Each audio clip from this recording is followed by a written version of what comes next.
আপনাদের সকলকে নমস্কার। আজ দেখতে পাচ্ছেন আমি একটু জমিতে এসেছি আজকে, আর অনেকদিন থেকে ভিডিও আমি দিতে পারি না, তার জন্য একটু ক্ষমা চাইছি, কেননা আমি ব্যস্ততার কারণে ভিডিও দিতে পারতেছি না।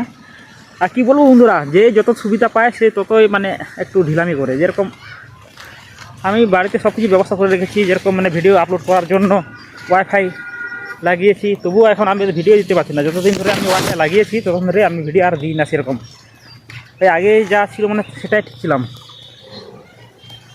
কিন্তু আস্তে সব ভিডিও এখন ছাড়বো, আস্তে আস্তে ভিডিও বানাবো। অনেকজন আমাকে বলতে চাই যে ভিডিও করিস না, কেন করিস না, কিন্তু না করার কারণ হচ্ছে এরকম, এই যে অলসতা, এত কাজের চাপ। আজ হচ্ছে আমি জমিতে এসেছি, যে জল দিচ্ছি, যে দিকে মোটর চলছে, আর এক দুদিনের মধ্যে আমরা ধান লাগাবো। ধানের চারা পাচ্ছিলাম না বলে আমরা ধান লাগাচ্ছিলাম না। তো দেখতে পাচ্ছেন এদিকটা জল শুকিয়ে গেছে, তো এখানে জলটা ছেড়ে দিতে হবে, হয়ে গেছে। আর আপাতত আমার জল হয়ে আসছে, আর একটু কিছুক্ষণ লাগবে। এই যে এইটা হয়ে গেলে, এটা তো হয়ে আসলো প্রায়, আর বেশিক্ষণ লাগবে না আমার।